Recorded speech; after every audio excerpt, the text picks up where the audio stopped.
Hello student, my self Anil Kushwaha. मैं आज आपके लिए क्लास 11 का ऑर्गेनिक केमिस्ट्री स्टार्ट कर रहा हूँ, वॉल्यूम 2 का। ऑर्गेनिक केमिस्ट्री के बारे में मैं आपको बता दूं कि आप कोई भी अगर एग्ज़ाम देने जाते हैं, चाहे वो जेई का एग्ज़ाम हो, चाहे नीट का एग्ज़ाम हो, या वॉटेवर कोई भी कॉम्पिटिशन से रिलेटेड एग्ज़ाम हो, क्लास 11th की बात करूँ तो पूरा सेकेंड वॉल्यूम में भी इसका बहुत लंबा चौड़ा पार्ट है। वॉल्यूम क्लास 12th की बात करूँ तो वहाँ पे भी आपको सेकंड वॉल्यूम पूरा ऑर्गेनिक केमिस्ट्री पढ़ना पड़ता है। हायर एजुकेशंस में आप जब जाते हैं, बीएससी करने जाते हैं या कुछ और भी करने जाते हैं, तो आपको एक अलग सेपरेट पेपर पढ़ना पड़ता है और हर ईयर पढ़ना पड़ता है। ठीक है, तो ऑर्गेनिक केमिस्ट्री हमारे लिए बड़ी इंपॉर्टेंट है। ऑर्गेनिक केमिस्ट्री को समझने के लिए हम पहले एक सिंगल प्लेटफॉर्म तैयार कर रहे हैं। उस प्लेटफॉर्म का नाम है GOC, general organic chemistry. General organic chemistry में हम लोग बारी बारी से सारी बेसिक्स फाउंडेशन तैयार करेंगे, बेसिक्स सारी चीज़ों को इकट्ठा करके लाएंगे पहले, फिर हम अपनी केमिस्ट्री पढ़ना स्टार्ट करेंगे। और बेसिक जिस स्टूडेंट ने समझ लिया, मैं गारंटी ले रहा हूँ, उसे ऑर्गेनिक केमिस्ट्री में पूरी लाइफ कभी प्रॉब्लम नहीं होगी। जिसने अपना बेसिक GOC स्टार्ट कर लिया, GOC एक सिंगल प्लेटफॉर्म बनाया गया है। वहाँ पर हम स्ट्रक्चर ड्रॉ करना, स्ट्रक्चर बनाना, नेमिंग करना, isomer, stereo isomers, structure isomers, reactions के मैकेनिज्म, ये सारी चीज़ें स्टडी करते हैं। उनके बहुत सारे केसेस स्टडी करते हैं। ये सब स्टडी करने का मतलब ये है कि ऑर्गेनिक केमिस्ट्री में फिर आपको कभी प्रॉब्लम नहीं होगी। ये तो पक्का मान लीजिएगा कि ऑर्गेनिक केमिस्ट्री में आपको फिर प्रॉब्लम नहीं होगी। लेकिन आज का मेरा जो वीडियो है वो आज आपके लिए इंट्रोडक्शन वाला पार्ट है। इंट्रोडक्शन से स्टार्ट कर रहे हैं, जीरो से हीरो बनाने का प्रयास किया जा रहा है आपको, कि ऑर्गेनिक केमिस्ट्री समझ में आए, आपको कभी प्रॉब्लम ना हो। ठीक है, आइए चर्चा कर लेते हैं कि हम क्या पढ़ना चाह रहे हैं और हम क्यों पढ़ रहे हैं। चलिए, आपको मैं एक बात बता दूं, 18th सेंचुरी में ही ऑर्गेनिक कंपाउंड्स आपके पास थे। कोई कल से ही नहीं पकड़ लाए हम लोग इसने। 18th सेंचुरी में ही हमारे पास ऑर्गेनिक कंपाउंड्स थे। कैसे सर, कैसे? क्या आप खाना नहीं खाते थे? बिल्कुल, वो ऑर्गेनिक कंपाउंड्स था। स्टार्च, ठीक है, स्टार्च लोग खाते थे। ड्रिंक तो उस समय भी लोग करते थे, वो भी एक ऑर्गेनिक कंपाउंड था। अल्कोहल, ठीक है, मीठा खाते थे उस समय भी लोग। शक्कर होते थे वो हमारे, केन शुगर वगैरह, गन्ने के रस से आते थे वो भी ऑर्गेनिक कंपाउंड्स था हमारा। तो ऑर्गेनिक कंपाउंड्स तो हमारे पास पहले से थे। फैट्स थे हमारे पास, ऑयल था हमारे पास, सब ऑर्गेनिक कंपाउंड्स था। लेकिन उस समय क्या नहीं था, मैं आपको बता दूं, केमिस्ट्री नहीं थी। केमिस्ट्री के बारे में कोई कुछ नहीं जानता था, जीरो केमिस्ट्री थी उस समय। बहुत अच्छे से सुन लीजिए, कंपाउंड्स तो थे हमारे पास, लेकिन केमिस्ट्री थी जीरो। केमिस्ट्री जीरो से स्टार्ट की फर्स्ट टाइम निकोलस लेमरी ने 1675 में। आइए चर्चा कर लेते हैं कि वो क्या कहना चाहते थे, बाद में लोगों ने और क्या क्या कहा। आज तो इंट्रोडक्शन का पार्ट है, आज इंट्रोडक्शन कर रहे हैं। कुछ ऐसा खास नहीं है, लेकिन इंट्रोडक्शन भी जानना चाहिए। ये हालांकि ये सब चीज़ें कंपटीशन में तो बहुत सोचना ही मत के आती होंगी, नहीं आती, लेकिन हमें जानकारी तो रखनी चाहिए, अपनी नॉलेज को थोड़ा बढ़ाना चाहिए। ठीक है, सबसे पहले उस चीज़ को समझाने के लिए कि भाई केमिस्ट्री तो, कंपाउंड्स तो हमारे पास थे, लेकिन हमारे पास क्या नहीं था, केमिस्ट्री नहीं थी, केमिस्ट्री जीरो थी। तो 1675 में निकोलस लेमरी नाम के भाई आए हमारे पास, भाई साहब आए, साइंटिस्ट आए। उन्होंने एक काम किया, उन्होंने देखा आपके पास जितने भी ये कंपाउंड्स आते हैं, उन्होंने उनको क्या किया, 3 कैटेगरी में कैटेगराइज कर दिया। एक मिनरल कैटेगरीज रखी, एक एनिमल्स रखी और एक वेजिटेबल कैटेगरी रखी। मतलब जो मिनरल कैटेगरीज के सोर्सेज में आते थे उन्हें मिनरल कैटेगरी में रखा, जैसे कि आपका गोल्ड, आपका सिल्वर, आपका आयरन, ये सब मिनरल कैटेगरीज में रखे गए। जो एनिमल कैटेगरी से आए, जैसे कि आपका जिलेटिन, ठीक है, आपका हीमोग्लोबिन, एल्यूमिन, ये सब आपके एनिमल कैटेगरीज में रखे गए। फिर आपका वेजिटेबल कैटेगरीज आया, एसिटिक एसिड जो विनेगर से मिलता है आपको, सिरका जिसे कहते हैं, टार्ट्रिक एसिड ग्रेप्स में मिलता है आपको, सिट्रिक एसिड जो लेमन में आपको मिलता है। तो ये सब वेजिटेबल कैटेगरीज में रखे। तो ये काफी लंबे ड्यूरेशन तक चर्चा चलती रही, लोगों ने इस क्लासिफिकेशंस के बेसिस पे कंपाउंड्स को, आपके सब्सटेंस को अलग अलग कैटेगरीज में रख दिया कि भाई जो एनिमल से आता था वो एनिमल कैटेगरी में जाएगा, जो वेजिटेबल से आता था वो वेजिटेबल कैटेगरीज में जाएगा, जो मिनरल्स कैटेगरीज से आते थे वो मिनरल कैटेगरी में। इस बेसिस पे केमिस्ट्री आपकी स्टार्ट हुई, चलने लग गई। काफी लंबा गैप है, आप देख सकते हैं काफी लंबा गैप है, लेकिन इस गैप को खत्म किया एक महान व्यक्ति ने जिसका नाम था लेवोसियस, जिन्हें हम कहते हैं, हाँ जी हाँ, फादर ऑफ केमिस्ट्री। क्या कहते हैं? फादर ऑफ केमिस्ट्री कहते हैं। फादर ऑफ केमिस्ट्री ने इस लंबे गैप का एक ब्राम लगा दिया। उन्होंने कहा कि नहीं, ऐसा नहीं है, कुछ ऐसा है, देखिए क्या है, सुन लीजिए। 1785 में लेवोसियस आए। लेवोसियस ने कहा कि देखिए, जो एनिमल कैटेगरी से आपको कंपाउंड सब्सटेंस जो भी मिलते हैं वहां पे भी कार्बन होता है और हाइड्रोजन होता है। बड़ी अच्छी बात कही उन्होंने कि जो एनिमल कैटेगरी से आते हैं वहां पे भी कार्बन और हाइड्रोजन होता है। जो आपके वेजिटेबल कैटेगरीज में आते हैं, अरे साहब, उनके पास भी कार्बन हाइड्रोजन होता है। जब ये दोनों कैटेगरीज में कार्बन हाइड्रोजन आपको लगभग मिलता है, तो आपको इन दोनों कैटेगरी को अलग अलग क्लासिफाइड करने की आवश्यकता नहीं है। उन्होंने कहा कि जो एनिमल और वेजिटेबल कैटेगरी से आते हैं वो लिविंग सब्सटेंस होते हैं, लिविंग ऑर्गेनिज्म होते हैं, जो एनिमल वेजिटेबल कैटेगरीज में आते हैं। अब आपको एनिमल वेजिटेबल कैटेगरीज में नहीं रखना, अब आपको दो नए क्लासिफिकेशन करने हैं अकॉर्डिंग टू लेवोसियस। मैं नहीं कहता, ये लेवोसियस कहते हैं कि अब आपको दो क्लासिफिकेशंस करते हैं, एक लिविंग का और एक नॉन लिविंग का। लिविंग में जो आते हैं, उन्होंने कहा कि जो लिविंग में आते हैं वो आपके ऑर्गेनिक कंपाउंड्स होते हैं, जो लिविंग में आते हैं वो आपके ऑर्गेनिक कंपाउंड्स होते हैं, और जो नॉन लिविंग में आते हैं, ठीक है, जो नॉन लिविंग में आते हैं वो आपके इनऑर्गेनिक कैटेगरीज में होते हैं। अब ये क्या नया आ गया सर? ऑर्गेनिक और इनऑर्गेनिक क्या आ गया? हाँ, ऑर्गेनिक इनऑर्गेनिक। जो लिविंग कैटेगरीज में आए थे उसका मेन सोर्स था कार्बन, और जहाँ कार्बन के कंपाउंड्स को स्टडी किया जाता है उन्हें हम ऑर्गेनिक केमिस्ट्री में ले जाते हैं। जहाँ कार्बन के अदर एलिमेंट्स को स्टडी किया जाता है, कार्बन के अलावा किसी को भी स्टडी करते हैं, उन्हें हम इनऑर्गेनिक केमिस्ट्री में ले जाते हैं। ठीक है, तो उन्होंने दो बातें कर दी, लिविंग और नॉन लिविंग की। लिविंग वाले ऑर्गेनिक कंपाउंड्स कहलाएंगे और नॉन लिविंग वाले इनऑर्गेनिक कंपाउंड्स कहलाएंगे। दोनों के अंदर बहुत गैप था, एक ऑर्गेनिक एक इनऑर्गेनिक।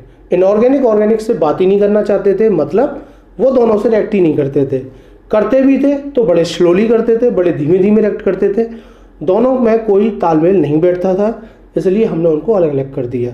दूसरी बात, दोनों की केमिस्ट्री में बड़ा डिफरेंस था। फॉर एग्जाम्पल, दोनों की केमिस्ट्री में क्या डिफरेंस था कि सर बहुत बड़ा गैप था। वो बड़ा गैप क्या था? मान लो आपके पास एक ऑर्गेनिक कंपाउंड है, आपके पास एक इनऑर्गेनिक है। अगर आप ऑर्गेनिक को हीट करते हैं तो वो कंपाउंड डिकम्पोज। आइए चर्चा कर लेते हैं। तो उन्होंने एक बात कही कि एक ऑर्गेनिक कंपाउंड से आपके पास, एक इनऑर्गेनिक कंपाउंड से आपके पास, लेकिन अगर आप उनकी दोनों की हीटिंग प्रोसेस देखते हैं तो ऑर्गेनिक कंपाउंड्स हीट करने पर डिकम्पोज हो जाते हैं, उनकी कोई केमिस्ट्री आपको लगभग नहीं मिलेगी। लेकिन इनऑर्गेनिक की तो मोस्टली केमिस्ट्री हीट करने पर डिपेंड करती है। आपने देखा होगा इनऑर्गेनिक कंपाउंड्स को आप हीट करते हैं तो आपको बहुत तरह तरह के कंपाउंड्स मिलने स्टार्ट हो जाते हैं। ठीक है, चलिए, तो ये बात हो गई खत्म। चलिए, तो लेमरी की बात हो गई, लेवोसियस की बात हो गई, दोनों के अलग अलग स्टेटमेंट थे, दोनों के अलग अलग बात थी, दोनों की बात हो गई। अब हम तीसरी बात करते हैं। ठीक है, अब हम करते हैं तीसरी बात, और तीसरी बात हमारी क्या है? तीसरी बात हमारी ये है, इन लेवोसियस और लेमरी के बाद एक नई थ्योरी आई 1815 में। 1815 में एक नई थ्योरी डिस्कवर हुई जिसका नाम था vital force of theory. Vital force of theory, vital force theory आई, ठीक है, सॉरी, वाइटल फोर्स थ्योरी आई आपकी 1815 में। स्वीडन के साइंटिस्ट थे वर्जिलियस, आपके स्वीडन के साइंटिस्ट थे Virgilius.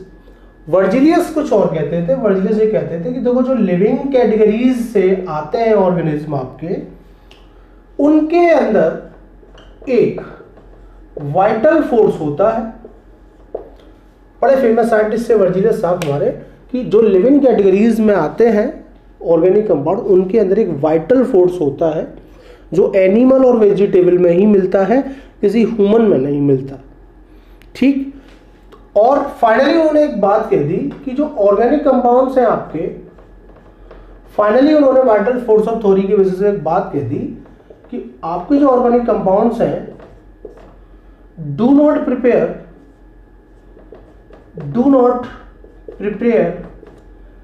In the lab, do not prepare in the laboratory. Laboratory में आप उन्हें प्रिपेयर नहीं कर सकते। उन्होंने बड़ी एक सिंपल सी बात कह दी, vital force of theory discovery by Berzelius. Living substance जो होते हैं, ऑर्गेनिक कंपाउंड्स होते हैं, उनमें एक छुपा हुआ वाइटल फोर्स होता है। वाइटल फोर्स केवल एनिमल और वेजिटेबल्स में मिलता है, ह्यूमन में नहीं मिलता। ऑर्गेनिक कंपाउंड्स को फाइनली उन्होंने कह दिया लैब में प्रिपेयर नहीं किया जा सकता। इस चीज को आप बहुत अच्छे से जान लीजिए।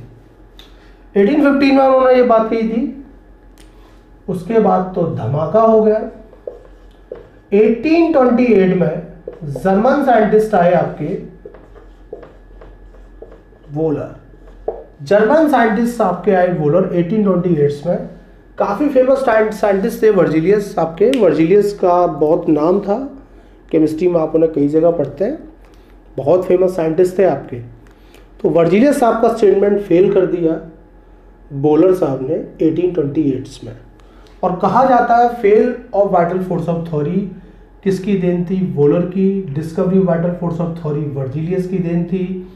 उन्होंने क्या कर दिखाया कि वो तो कहते थे कि भाई लिविंग सब्सटेंस में ऑर्गेनिक कंपाउंड होता है, उसमें एक छुपा हुआ वाइटल फोर्स होता है, वो ह्यूमन में नहीं होता, नॉन लिविंग से बना ही नहीं सकते आप, ये सारी बातें। लेकिन वोलर ने ऐसा कर दिखाया, उसने एक नॉन लिविंग सब्सटेंस लिया अमोनियम साइनेटो और उसे हीट किया, और हीट करने के बाद फर्स्ट टाइम एक ऑर्गेनिक कंपाउंड प्रिपेयर किया था जिसका नाम था यूरिया। ऐसे क्वेश्चन जीएस में आ जाया करते हैं। अगर आप इन जेई और नीट के अलावा भी अगर कोई पेपर देने आ जाते हैं तो इस टाइप की चीज़ें वहाँ पूछी जाती हैं कि फर्स्ट ऑर्गेनिक कंपाउंड्स कब डिस्कवर हुआ। फर्स्ट ऑर्गेनिक कंपाउंड्स कौन सा था? यूरिया था आपका। वोलर ने डिस्कवर किया था वाइटल फोर्स ऑफ थ्योरी को फेल करके, ठीक है, वाइटल फोर्स ऑफ थ्योरी को फेल करके, ठीक है। उसके बाद तो बाढ़ आ गई। बाढ़ कैसे आ गई? कॉल्वे ने बना दिया एसिटिक एसिड, वर्थलेट ने मीथेन बना दिया, फिर तो मैंने क्या कहा आपसे, बाढ़ आ गई। बाढ़ आ गई मतलब कंपाउंड्स बनते चले गए। आपको मैं बता दूं, vital force of theory fail होने के बाद लगभग 20 लाख ऑर्गेनिक कंपाउंड्स आपके पास हैं आज की डेट में। उससे ज़्यादा ही बैठेंगे, कम नहीं बैठेंगे। क्या कहा जाता है कि 20,000 से ज़्यादा ऑर्गेनिक कंपाउंड्स हर साल प्रिपेयर हो जाते हैं। पक्का 20 लाख तो मौजूद है, 20,000 से ज़्यादा हर साल आपको मिल जाते हैं, हर साल बनाए जाते हैं केमिस्ट्री के बेसिस पे ऑर्गेनिक कंपाउंड्स में। इसलिए एक अलग ब्रांच बनाने की आवश्यकता पड़ी, एक अलग कैटेगरी बनाई गई ऑर्गेनिक केमिस्ट्री, क्योंकि वहाँ पे कंपाउंड्स की कोई लिमिट ही नहीं है। और आपको मैं एक बात बता दूँ धमाकेदार, पूरी केमिस्ट्री में एक तरफ सारे कंपाउंड्स रहते हैं जो ऑर्गेनिक केमिस्ट्री से कोई लेना देना नहीं रखते, लगभग 19,000 के आसपास है, और एक तरफ पूरा ऑर्गेनिक केमिस्ट्री है जहाँ 20 लाख तो मौजूद हैं और उससे ज़्यादा मिलेंगे, और 20,000 पर ईयर लगभग तैयार होते रहते हैं, ठीक है। ऐसा लगभग माना जाता है केमिस्ट्री के अंदर। चलिए ये सारी बातें हो गई हमारी, ठीक है, ये सारी बातें हो गई, हटा देते हैं अब इसे। चलिए वाइटल फोर्स की बात हो गई, vital force of theory fail क्यों हो गई ये बात हो गई। ठीक है। चलिए, निकोलस लेमरी की बात हो गई, लेवोसियस की बात हो गई। अब बात करते हैं कंपोजिशन की। ठीक है, ऑर्गेनिक कंपाउंड्स की बात करें, ऑर्गेनिक केमिस्ट्री की बात करें तो उसमें मेन आपका सोर्स एलिमेंट है कार्बन। अब हमसे एक बच्चे ने पूछा कि सर कार्बन में ऐसी क्या खूबी दिखाई दी आपको, 118 एलिमेंट है, उन्हें क्यों नहीं पकड़ लाए। तो जब मैंने किसी बच्चे से पूछा तो एक बच्चे ने मेरे से कहा कि भाई सर कि वो टेट्रावेलेंट होता है, किसी ने कहा कि उसके अंदर कैटिनेशन प्रॉपर्टी होती है, लिंकेज करने की ताकत होती है। हाँ ऐसा कुछ पढ़ा है हमने, है ना, कैटिनेशन करने की प्रॉपर्टी होती है। सर वो सिंगल बॉन्ड बनाता है, सर वो डबल बॉन्ड बनाता है, सर वो ट्रिपल बॉन्ड बनाता है, वो ओपन कंपाउंड्स बनाता है, सर वो क्लोज कंपाउंड भी बनाता है, सर वो एरोमेटिक कंपाउंड्स भी बनाता है, पता नहीं क्या क्या करता है, सब कुछ करता है। टेट्रावेलेंट होता है, कैटिनेशन प्रॉपर्टी होती है, कुछ इस तरीके से आंसर दिए। तो मैंने एक बच्चे से कहा यार एक बात बता, फॉस्फोरस तो पेंटावेलेंट होता है, उसकी भी एक दुकान खोल दे। सल्फर हेक्सावेलेंट होता है, एक उसकी भी दुकान खोल लेते हैं, मतलब एक एक इनकी भी ब्रांच बना लेते हैं। फॉस्फोरस की केमिस्ट्री, एक सल्फर की केमिस्ट्री, जब कार्बन टेट्रावेलेंट हो तो उसकी बन गई ना। तो ये खूबी तो इनके अंदर भी होनी चाहिए थे, नहीं। कार्बन में ये खूबी क्यों है, क्योंकि कार्बन की बॉन्डिंग एनर्जी सबसे ज़्यादा आप चेक कर सकते हैं। कार्बन के अलावा उस फैमिली में सबसे कम मिलती है सिलिकॉन की, और सिलिकॉन की अपने आप में एक अलग केमिस्ट्री है जो हम पढ़ते हैं। सिलिकॉन की खुद की एक केमिस्ट्री है, उसे हम पढ़ते हैं। ठीक है, सिलिकॉन बहुत मामूली व्यक्ति नहीं है, वो भी बड़ा काम का है, उसके बारे में भी चर्चा करेंगे जब उसका नंबर आएगा। लेकिन यहाँ चर्चा कार्बन की हो रही है, तो चीज़ें समझ में आ गई। Carbon single double triple bond क्यों बनाता है, क्योंकि वो टेट्रावेलेंट है। ये तो हाँ ठीक है, 10th लेवल पर वो कैटिनेशन प्रॉपर्टी शो करता है, ये सब करता है, सिंगल डबल ट्रिपल ये सब बनाता है। लेकिन ये सब खूबी उसके अंदर आई कहाँ से सर, ये सारी खूबी उसके अंदर आई, ये सारी खूबी क्यों, कि उसकी बॉन्डिंग एनर्जी ज़्यादा है। हाइड्रोजन का सबसे परम मित्र, सबसे प्यारा दोस्त हाइड्रोजन, जो हमेशा उसके साथ रहेगा, कभी उसका साथ नहीं छोड़ेगा, इस बात का आप ध्यान रखें, कभी उसका साथ नहीं छोड़ेगा, हमेशा उसके साथ रहेगा। अभी चर्चा करेंगे आगे। एक और उसका अच्छा दोस्त है ऑक्सीजन। कार्बन हाइड्रोजन को मिलाकर ऑक्सीजन को साथ लेकर वो बहुत सारे कंपाउंड्स बनाए जाते हैं, बनाएंगे, देखेंगे। ये सब लोग जुड़े रहते हैं। कभी कभी नाइट्रोजन भी दोस्ती कर लेता है, फॉस्फोरस भी दोस्ती करके कुछ बनाते हैं, सल्फर, हेलोजन भी पीछे नहीं है भाई, हेलोजन भी एसोसिएट होकर कुछ ना कुछ बनाते हैं।